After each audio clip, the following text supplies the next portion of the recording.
Bonjour, chers frères congolais, congolaises, partout dont vous êtes. Aujourd'hui, je venais de faire encore plusieurs analyses, comme j'avais dit, les groupes de réflexion. Je parle plus pour les wengetisations, c'est-à-dire les foules qui sont en train d'accueillir nos leaders de l'opposition, Félix Tshisekedi, y compris Monsieur Fayoulou. Je venais vraiment de raisonner et j'ai dit que la population congolaise sont tellement déterminés. Ils ont lancé leur slogan de fin des mandats de Kabila. Mais durant des analyses, j'estime que nous n'avons pas vraiment de bons leaders actionneurs. Pourquoi je dis ça? J'ai trouvé un peu de complications à propos de l'interview de M. Kabila avec des journalistes étrangers. Ce qu'il dit, qu'il est partant, mais il restera toujours en politique. Les gens qui veulent les consulter, on peut les consulter, mais avec une probabilité de rentrer encore au pouvoir 2023. Alors, comme analyste, je me suis posé des questions. Mais comment les élections à un tour renouvelable?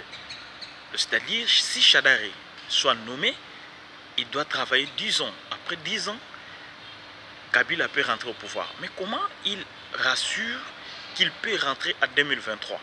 C'est là où je me suis trouvé que non. Kabila n'a pas libéré le pouvoir parce qu'il veut, mais passe sous la pression de la population. Donc, il passe cette information directement au peuple congolais.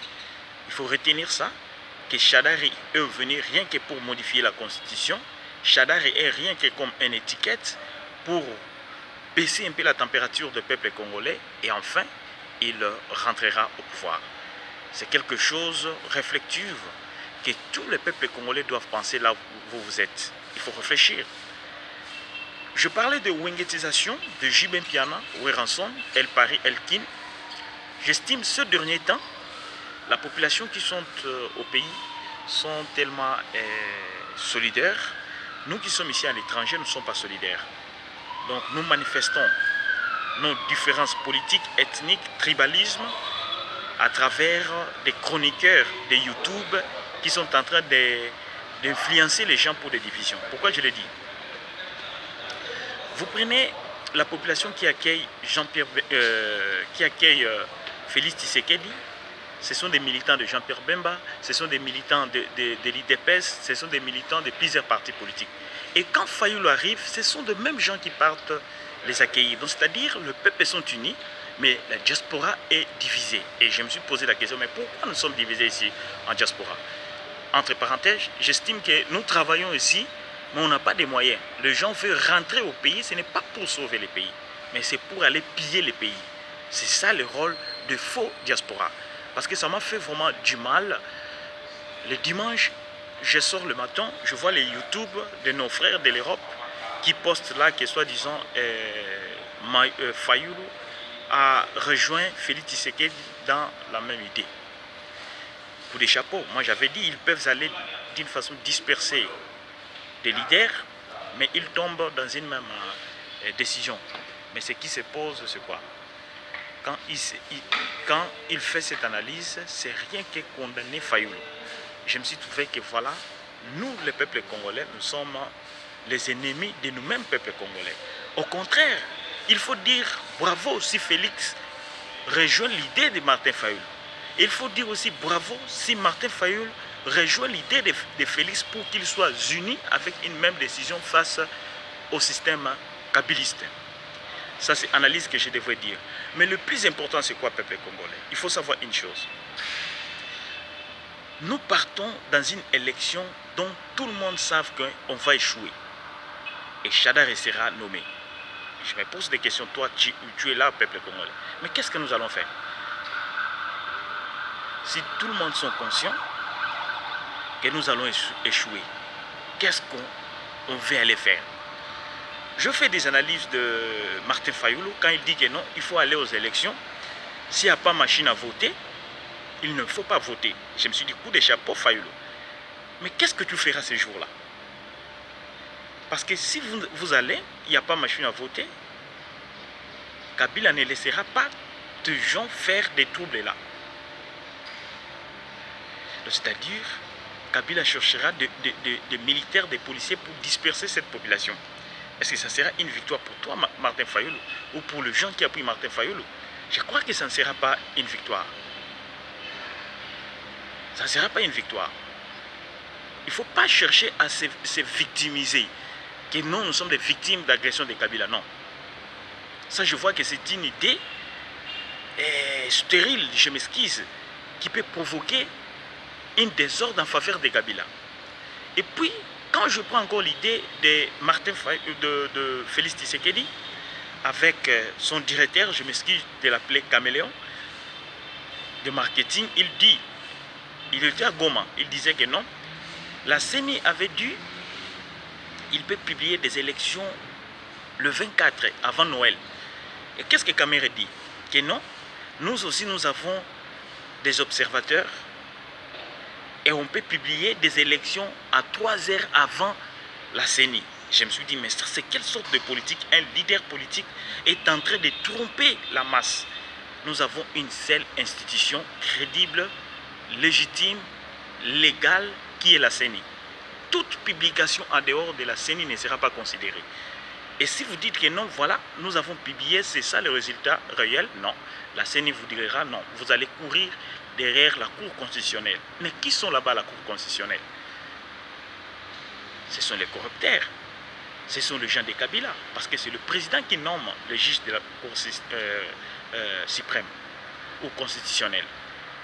D'où nous allons revenir à l'histoire de 2005, des recours de Bemba annulés. 2011, les recours de M. Tshisekedi annulés. Qu'est-ce que je devais dire? Les idées de Félix aussi, ce sont des idées stériles, sans effet. Qu'est-ce que j'aimerais dire? Le monde avait dit, ce ne sont pas des Blancs qui nous ont donné la libération. Ce ne sont pas les Belges qui ont donné avec la volonté la libération de notre pays. Mais c'est les efforts, le suaire, le fouet, la détermination de nos vieux en 59 à 60 qui a fait qu'aujourd'hui nous sommes appelés Congolais. Qu'est-ce que je devais dire? Nous avons besoin des leaders actionneurs. Fayulu, Félix Tshisekedi, vous savez que ça c'est un piège que Kabila est en train de tendre contre nous. Pourquoi je dis de la sorte? La population qui sont derrière vous, ils ont montré leur face à Kabila. Et les jours J, vous déceptionnez cette population, Chadari doit commencer à le tuer parce qu'ils savent que ces gens ne sont pas avec moi. Ils sont mes ennemis. Vous voulez mettre cette population en danger? C'est ça le point d'interrogation. D'où il faut prendre tout au sérieux. De dire que non, voilà, des élections n'est pas crédible, des élections n'est pas transparentes, des mécanismes, des machines à voter électroniques ne peuvent pas être appliqués. Deux, à la fois, c'est hors constitutionnel, d'où, peuple congolais, nous vous disons que non, nous ne partons pas aux élections, on va appliquer l'article 64 dans son alinéa 1 qui donne le pouvoir au peuple. C'est fini. Ne restez pas déplairés. Oh, l'organisme international,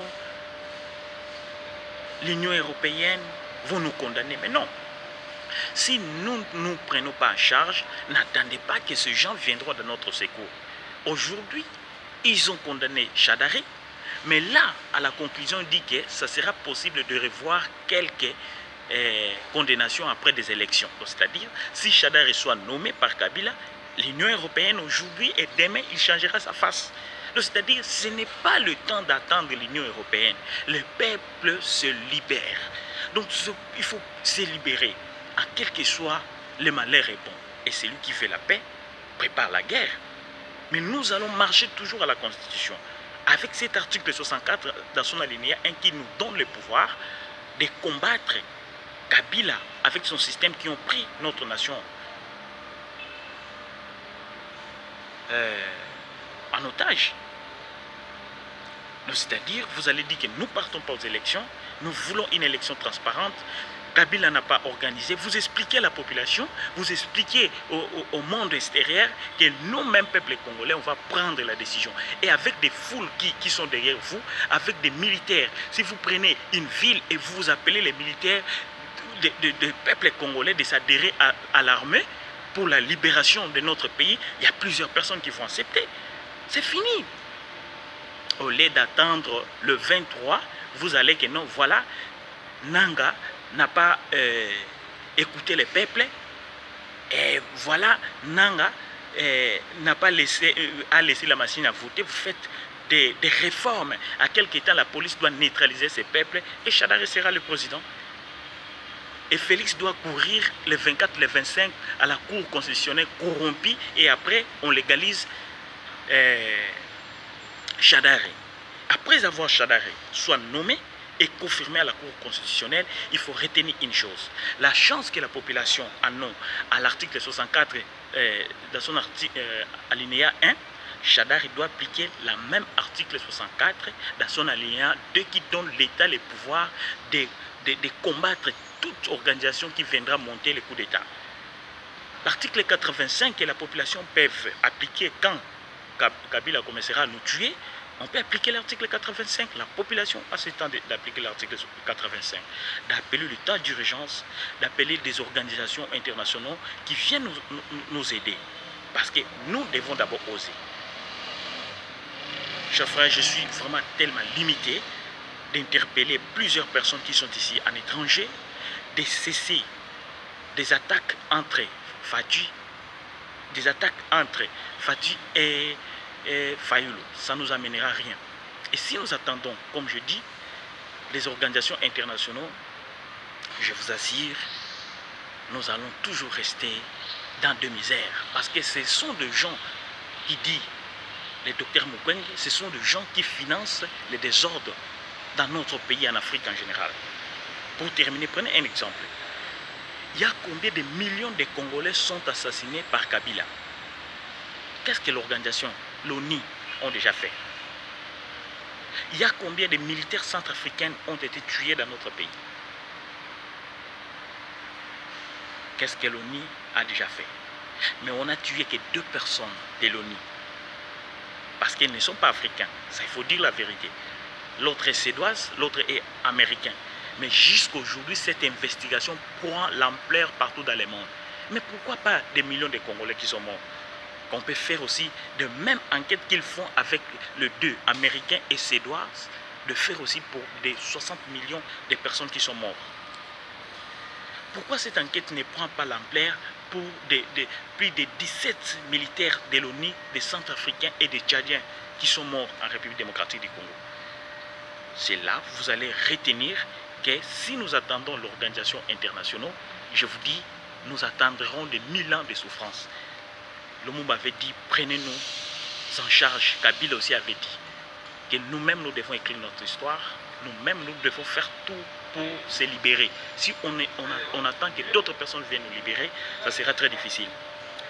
Les wengetisation doit prendre fin le 23. Mais que pensez-vous le 24? Parce que Kabila est sûr et certain que Shadary sera président parce que la CENI l'appartient, l'armée l'appartient, tout l'appartient, mais la population ne l'appartient pas. Or, une grande force, c'est la population. Où est Jean-Pierre Bemba? Où est Moïse Katumbe? Où est d'autres Moïse Moïse? Qu'est-ce qu'ils disent pour libérer le pays? Mobutu n'avait pas voulu négocier avec Kabila le père. Qu'est-ce que Kabila le père a fait? Il a dit que non, moi je continue mon chemin de la guerre pour instaurer la paix. Malheureusement, le système qui était derrière lui les a tués. Mais il ne faut pas attendre. Kabila, c'est un guerrier. Kabila, c'est un rebelle. Il ne faut pas attendre par la voie de la démocratie parce que ces messieurs ne connaissent pas la démocratie. La seule solution, avant le 23, il faut qu'il y ait l'application des soulèvements populaires avec l'article 64 dans son alinéa 1. Les gens me diront que mais non, nous ne voulons pas la guerre, nous ne voulons pas quoi ça. Mais la guerre existe en République démocratique du Congo. On nous tue chaque jour. La guerre économique, la guerre sociale, la guerre ethnique, l'occupation qui sont là. Maintenant, la balkanisation sont là. Vous trouvez des gens qui parlent Nirangwanda applaudissent Shadary. un peu de temps de réflexion, chers frères congolais.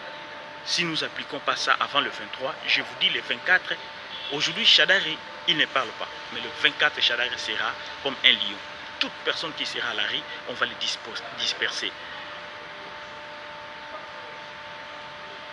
Fayoulou devrait aller à Kin. Il est parti à Kin. Pourquoi il n'est pas parti à Kin? Parce que ce messieurs n'a pas laissé cette liberté qu'il descend à Kin. L'armée l'appartient, mais la population ne l'appartient pas. Donc pour conclure, la seule solution, retenez bien, c'est l'application de l'article 64 dans son alinéa 1, une révolution populaire avant le 23, pour éviter une parodie électorale. Et vous qui sont ici à l'étranger, évitez vos divisions. Au moins je suis les amis de Fati, moi je suis... Mais toi tu es l'ami de Fati. Qu'est-ce que tu as déjà fait au Congo? Quelle est ta vision? Donc si Fati gagne, toi tu prends tes enfants, tes camarades, vous allez piller encore le pays. Au moins je suis l'ami de Fayoulou. Mais qu'est-ce que toi tu as fait? Donc tu attends que Fayoulou devienne le président, tu laisses l'étranger ici pour aller voler les pays. Parce que c'est bien les diasporas qui tuent ces pays. Nous critiquons, mais nos critiques se centralisent pour l'égoïsme. Change votre politique. Et l'autre là qui prend un Twitter pour faire des fake news à YouTube. Moi je dis, peuple congolais, avant que vous voulez être libéré, il faut se libérer, changer nos mentalités, changer nos cultures. Les Congolais se tuent entre eux.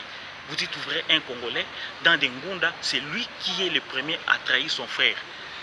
Vous y trouverez un Congolais, il y a plusieurs femmes, c'est lui qui court derrière la femme de son frère congolais. Donc nous sommes des destructeurs. Alors avant que nous soyons libérés, il faudra que les gens se libèrent. À bon entendeur, l'union fait la force. Merci. Que le bon Dieu bénisse le Congo. Appliquons les théories de Lumumba, c'est nous-mêmes qui doivent construire l'histoire. Tous les gens qui vont trahir la République démocratique du Congo mourront à l'extérieur du pays et bien humiliés. Merci beaucoup.